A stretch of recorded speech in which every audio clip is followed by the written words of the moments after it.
You nearly finished loading? Sorry. Yeah. Good. Well, I'll see you at lunchtime anyway. Okay, then. That's the activity that most consumers feel most frightened about and angry about, and they hate about the way I farm, the use of agrochemicals. Now, I reckon we spend about 50,000 quid a year on agrochemicals like that, and we keep them in here, in a whacking great big old container with a great big heavy door, and we store them in here in the dry. People say to me, but you're putting poisons on your land. And of course, they're right. They are poisons. This is Reglone, and it says here, harmful. Use only as directed. But you see, there's nothing strange about that. If you go into your medicine cupboard, which I did this morning, and you bring out calamine lotion, and what could be more benign than calamine lotion? But if you read the label, it says, keep out of reach of children for external use only. In other words, we're responsible. Sure, they're poisons, but not if they're used the way they're intended to be used. Of course there have been cock-ups in the world. The original DDT was a massive cock-up when people put on much too much DDT and it got into the food chain. There have been other cock-ups, I suppose. Thalidomide itself is a terrible tragedy. But if you add up all the chemical cock-ups there have ever been and stack them up against all the chemical triumphs that have been, from penicillin onwards, who's been the gainer? And the answer is humanity has gained from scientific advances. And with an exploding world population, humanity will have to keep on gaining just to feed itself. Which is why, as we stand on the edge of the 21st century, I'm certain that the future of agriculture will continue to be based on science. This doesn't mean, as the Prince of Wales recently suggested, that farmers like me have lost our souls. I just don't believe that one sort of farming is good and the other is bad. In a baker's shop, the only way you can tell the difference between an organic loaf of bread and a conventional loaf of bread is the price. But out here in the country, I can tell that that is an organic field of wheat because there are no marks in it at all. But on this side of the road, there are the tram lines, and they appear on the countryside just like the scars on a drug addict's arm. And they show that is a conventional field of wheat.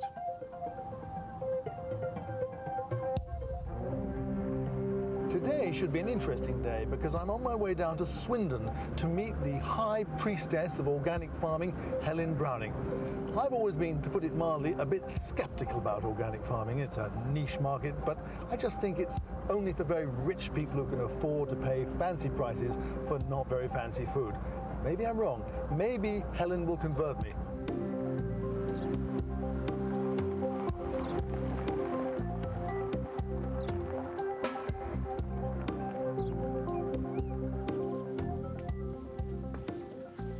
Hello?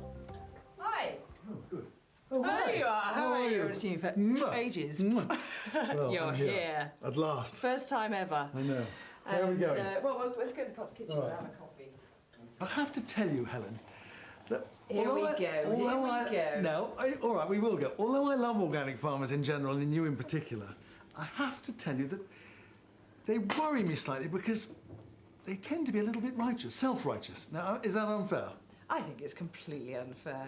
No, it's not really unfair. You actually do believe that what you're doing is right with a capital R, and what I'm doing is wrong with a capital W, don't you? I believe that there is a philosophy behind organic farming. Not a religion? No, not a religion. I will not accept religion, but I will accept philosophy. And I think that philosophy has a lot to commend it. And I think what we're doing here is really exploring the constraints and the opportunities within that and trying to work out what can really happen. But how do you feel about somebody, perhaps like me, who doesn't quite believe in the philosophy? Am I damned? Oh, never. No, come on. Never, surely. No, seriously, am I damned? No, you're just misguided. Aren't I a bit more than misguided? Aren't I actually endangering the planet? I would like to take the pressure off farmers. I wouldn't like to point the finger at any farmers. What I would say is that I think the system within which we're operating is fundamentally flawed. And if we weren't within a flawed system, then you would be able to do probably a better job of looking after your farmed environment than you're currently able to do at the moment, than you're currently encouraged to do at the moment. Helen Browning farms 1,350 acres on the Wiltshire Downs and is far from the old cliché image of an open-toed, sandaled, muck and mystery organic farmer. What's more, she's making lots of money, unlike most conventional farmers today. She lets this field of carrots to Roger Holden, whose brother Patrick is Britain's organic commissar. Well, any lingering doubts I may have had about herbicides in general, and weed killers in particular, have long since disappeared. I've been doing this for about 30 seconds and already my back's beginning to ache and my hands are sore, and all these tough guys do it 8 or 10 hours a day. How long do you do it for, Roger? About 8 hours. 8 hours. And you get a lot of money? Well, hopefully I'll end up with a lot of money. But, Well, somebody, you deserve a lot of money, because quite honestly, I don't think I could do this for more than 10 minutes. no stamina at all. I've got no stamina. Don't think I'm doing a very good job either. Seriously, this is a 25-acre field. Do you really weed 25 acres by hand like Yes, this? well, there's 20 acres of carrots and they will all be weeded at least once by hand, and most of them will probably go through twice. But you know, no wonder that And organic you know, carrots cost so I still much. enjoy it. I've been doing it for 10 years and I still get a great deal of pleasure from doing it. Well, every weed is different, is it? No, I just think there's a great sense of satisfaction. I mean, it's partly because they're my carrots. Yeah. And you know, I can look over the field like this and it gives me a great feeling of pride. Well done. Well, that's because you're a nice farmer, a good farmer and a nice man, but I feel the same way about my crops too, believe it or not. I find that hard to believe. Oh, no, I do, but the difference is I don't have to get down on my hands and knees and pull out It would Charlotte. give you a totally different relationship to your land if you did. Would it? I think so, yes. I mean, I have a feeling about this field that every inch of it has been crawled over by someone. Now, you say that because you're an unreconstructed hippie. Absolutely. That's the reason, you see. No, I'm certainly interested in high tech, and I'm interested in bringing the amount of weeding we down to an absolute minimum. I And can see think- why. I think that's what organic farming is about. It's about marrying the best of modern technology, but at the same time accepting that there's always going to be a human aspect to it. But there's a human aspect to my sort of farming too. Human beings do the farming. Dressing up in a white suit and going out in your sprayer. Oh no, on the contrary, I do lots of exciting things, of which spraying is but And how one. many people do you employ? 4 on 2,000 Over how many acres? 2,000 acres. Exactly. Is that a bad Enough thing? said. Enough not said. I cannot see hand-weeding crops as the future of British agriculture. But organic wheat is a different matter.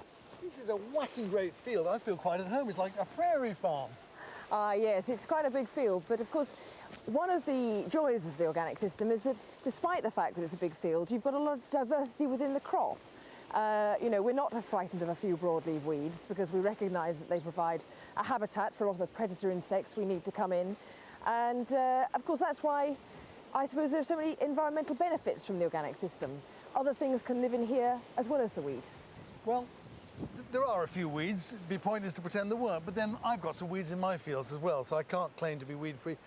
But I have to admit that the yield isn't going to be quite the same as I'll get at home, is it? No, it won't. This is a second-year wheat, and it'll probably do just under 2 tonnes an acre.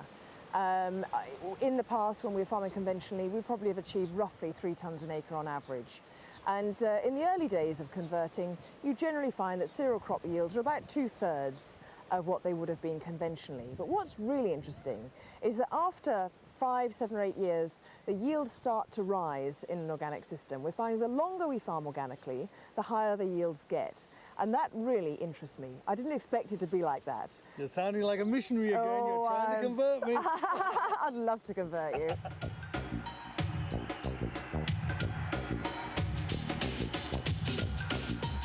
But the real money in Helen's business doesn't come from veg or wheat, but meat, and pigs in particular. You don't have to be a vegetarian to be organic. Helen now butchers her own animals and sells direct to customers, even the big bad supermarkets. Why do you keep them outdoors? How do you know they enjoy it? Because I think if you look around here, anybody with any common sense would see that these pigs are having a pretty fulfilling life. They're rooting around, they're making their own nests, they're not confined in farrowing crates, they're not aggressive with each other because they're not in close confines. Disease levels are absolutely minimal. Our mortality figures here are better than most conventional units. The proof of the pudding's in the eating. Okay, you've actually convinced me, believe it or not. I do think they appear happy, although I don't speak pig language. But, of course, and this is the crunch question, they must cost a lot more to the chap who buys a piece of bacon or a piece of ham than intensive pigs. Producing pigs in this way does cost more money. There is no doubt about it. There's more labour going in onto this unit than there would be for the same number of pigs inside, or especially in very intensive conditions. And of course, because they're organic, the feed has to be grown organically, and that costs more too. So you're right. If people want animal welfare at this standard, they're going to have to be prepared to pay for it.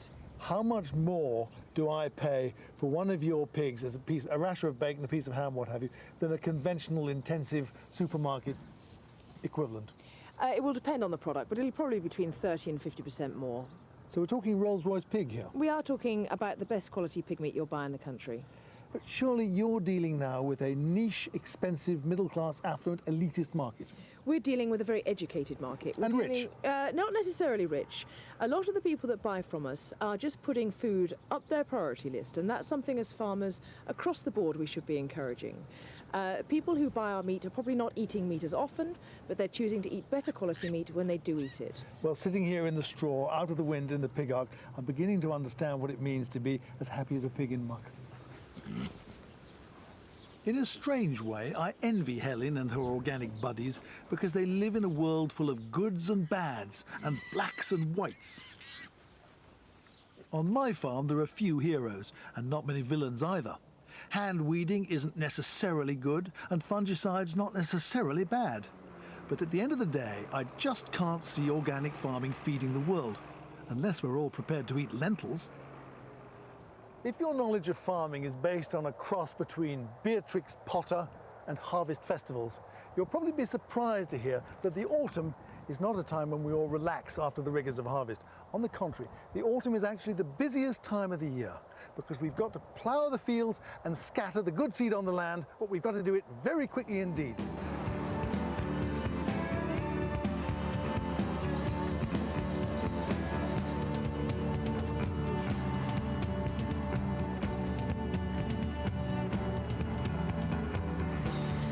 They always used to say the difference between a good farmer and a bad one was a week, which is why we're always in a hurry. Power equals speed equals timeliness equals good farming. How much longer do you reckon you're going to take, Dick, to do this?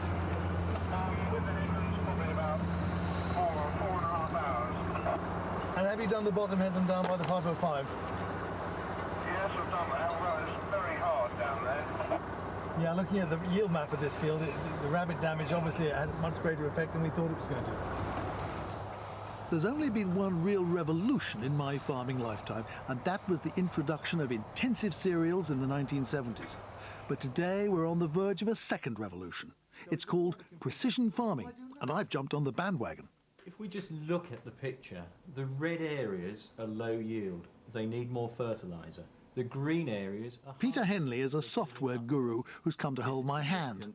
During harvest, the combine, with the aid of a satellite, had produced a series of maps showing where the yield varied on each field. These are the areas that we want to concentrate on. The maps are all very pretty, but we need even more information. Once we know where the yields were good, we then need to find out what the fertility's like. To do this, a quad bike, also linked to a satellite, whizzes around the field taking soil samples. Each of these samples is logged on a computer and matched to the yield maps. And this is the final stage of precision farming, a fertilizer spreader. All the information we've gathered will be collated and put into the computer on the tractor, and eventually the fertilizer will be spread by this machine exactly where it's needed. Never too much, never too little. Good news for me because I save money, good news for the environment because we don't just chuck fertilizer every which way.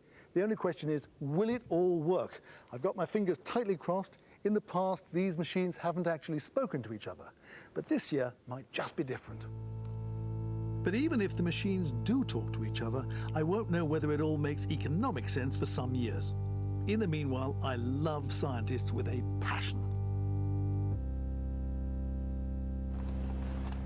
It's 9:30 on a Sunday morning here at Cambridge Station, and I'm about to come face to face with one of the hottest issues in agriculture today, genetically modified organisms. I've been told to come here by a slightly mysterious direct action group, and they're going to take me off to some odd destination. It's obviously secret, somewhere out there in the countryside. What's going to happen? Anybody's guess. All I do know is there's a police van turned up, so things could get interesting. 1, 2, 3, 4. 1, 2, 3, 4, 5, 6. 1, 2, 3, 4, 5, 6, 7, 8. 1, 2, Genetic Snowball are a bunch of environmentalists who spent the summer ripping up genetically modified plants across the country. The trouble is, they don't seem to have turned up. What's going on?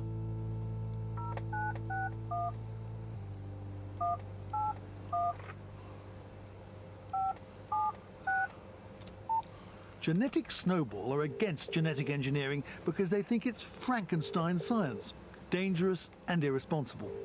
I agree that taking a gene from one species and putting it into another is unnatural. But then so's traditional plant breeding, and that's been going on since the Stone Age. Hello, Zoe speaking. Hello, that's Zoe, is it? Yes, it is. Hello. Hi, this is Oliver Walston. I'm in the Cambridge Station car park. Right. Yeah, we do apologise for that. Monsanto served a court injunction on any people that had anything to do with the Genetic Snowball campaign. And that was the reason for the last-minute change, and that's why originally it was going to be a Monsanto site targeted, but Agrivo, who are equally responsible for gene technology. That's why we've come to visit them here today. What are you doing up there? What we're doing with Genetic Snowball is saying to farmers and saying to biotechnology companies that there are citizens within the UK that are prepared to take crops out of the ground themselves and to face consequences of that action. Tell me something, Zoe. If a genetic engineer had genetically engineered an elm tree to be resistant to Dutch elm disease so that once again the English countryside could be full of elms, would you go and rip up all the little baby elm trees because you don't like genetic engineering? Well, people look at what the crop has been engineered to do and feel that if that crop is dangerous, for example, most of the crops that we have growing in the UK at the minute are to be resistant to herbicide, and that can only mean that there'll be more herbicide. And we know how dangerous chemicals are to be spraying on crops. So are you saying to me that if I grow genetically engineered crop on my farm next year, I might get a visit from you and you might come along and destroy them all? I'm sorry, there was a police officer just asking me to leave. So... No, I'm not a police officer. Oh, right, you're not a police officer. No. Sorry, can I work for Agrivo. There's a man that works for Agrivo, he's just here, so if you have your last question, then... Zoe, I respect your opinions and I respect your integrity, but I think when you go and destroy things on private property because you don't agree with it, that is what I call fascism, and it's a very, very unpleasant and dangerous thing you're doing. I'm very worried. I disagree with you totally. I think people are being very sensible and very measured in the actions that they're taking here today and have in the past. And I hope people will carry on taking what for me is a very rational and necessary measures. But I have to go now. This Agrivo guy's asking me to leave. Bye-bye. Okay, thanks very much, Zoe, anyway. See ya. Bye-bye. That must be just about the strangest interview I've ever done. And Zoe's point of view worries me a bit. She's a pessimist, I'm an optimist. And I reckon that if Zoe had been around back in the 1920s, or whenever it was that Alexander Fleming was fiddling around in the lab with moles, she'd have told him, and all the people up there in Norfolk today ripping up plants or planting plants, whatever they were doing, they'd have said to Sir Alexander Fleming, stop messing around with moles. And if he'd done that, the world wouldn't have had penicillin. And I think that would have been a disaster. But that's the difference between Zoe and me, I guess.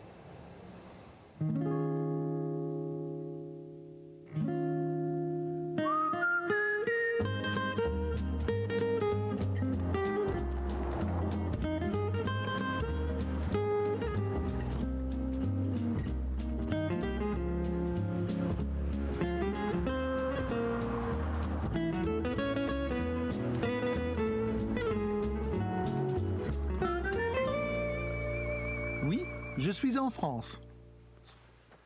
I've got this little house here in the village of Fleury. It's a little island surrounded by a sea of vines. And it's rather nice coming here after harvest to relax. But it's also interesting coming to France because France is the country which really, at the end of the day, runs the common agricultural policy. So far, I've prattled on about science and technology and their impact on farming. But the fact remains that by far the biggest single influence will be the politicians in general and the common agricultural policy in particular. If you listen to people in Britain, you'd think that the common agricultural policy was an obscenity because it benefited people like me, who gets a cheque for £180,000 every year. But if you really want to understand why it's here, why it exists, Look at these people here. It was designed for these farmers here, small farmers, here in Fleury. And these are the people which drive the Common Agricultural Policy today. And that's why it's here.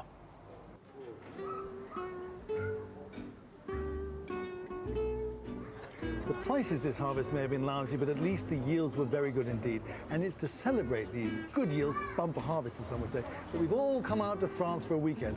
All that is except for Dave Gould, the manager, who prefers going to a Bee Gees concert at Wembley Stadium. Cheers. Cheers. Cheers. By now, you've probably realised that I reckon the Common Agricultural Policy is completely crazy. But even I must admit that it has some redeeming features. 50 years ago, my dad's employees sat down in a dreary post-war hotel. On the menu was brown winter soup, grey roast beef and watery warm beer. A generation later, we're slurping Beaujolais in the sunshine. That's what I call progress.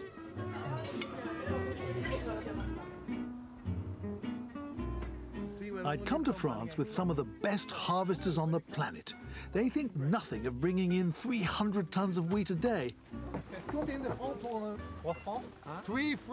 But how good would they be with a rather different crop in Fleury? Can we do a straight swap? Right. Look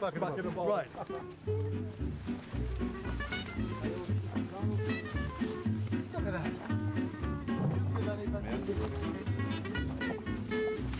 What all the fuss is about. Easier than working for that old Walsh, isn't it? Oh yeah, pays better as well. Yeah, the views are better. You've got many in your bucket. Cheaper. Somebody's taking bloody grapes.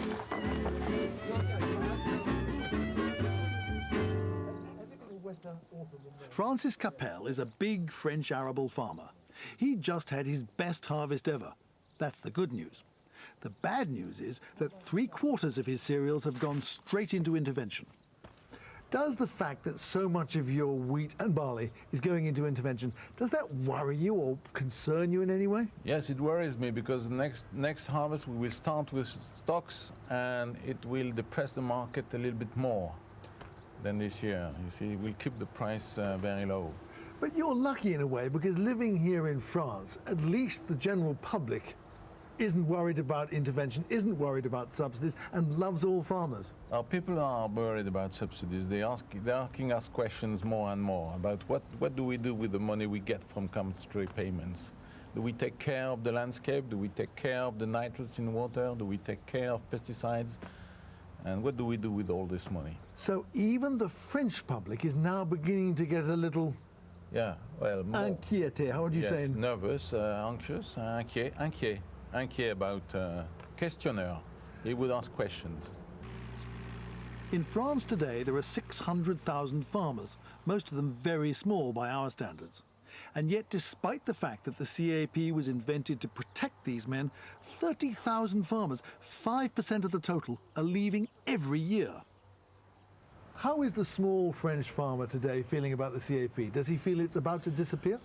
He is not very confident because he knows that we will get for sure the price drop, but the check, we're not so sure to get it anymore in the future. So he's not so confident. Are you going to survive? Well, I try to do my best. I'm leaving more and more cereal production towards potatoes, vegetables, and so on. I've shifted my production system. So you are now growing more and more crops that aren't subsidized at all? Yes, this is what I'm doing at the moment, yes, more and more. I was, my farm was 65% cereal and it's now only 60%, and maybe in 2-3 years' time it will be 50%. So voluntarily you're growing crops that don't have subsidies? Yes. The taxpayers must love you. Yeah, of course. But I'm more confident that I get my profit from the market than from the subsidy and the check, because the check, you're never sure you'll get it. When it is in political hands, you don't know what's going to happen. When a French farmer talks like that, I begin to realize that the world is changing profoundly.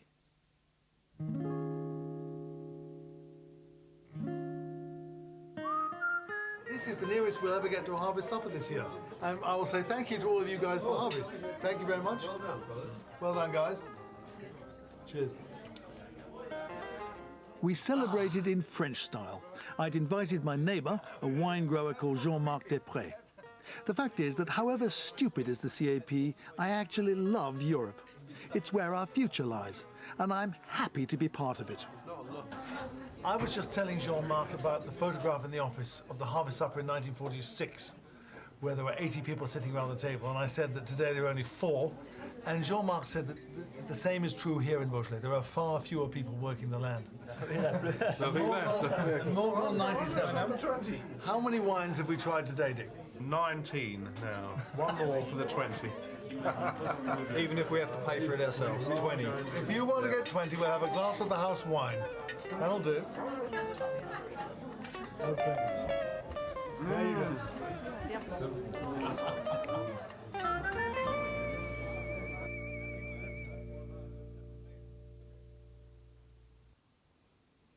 It's always very dangerous to confuse what you like to see happen with what you really think will happen. And the British public is not immune to this. It's perfectly understandable that many of them want to see farming go back to a golden age and have the landscape littered with scenes out of Constable paintings. And indeed here in France to have cottages like this once again occupied by vineyard workers and not weekenders like me. But it's just not going to happen. The fact is that the world's population is rising by 80 million a year, and somebody's got to feed them, and those somebodies are farmers like me. For the same reason, we are going to have genetically modified organisms, we are going to have pesticides and insecticides, and that's a fact. But the good news, I think, is that even conventional farmers like me will have to change our practices.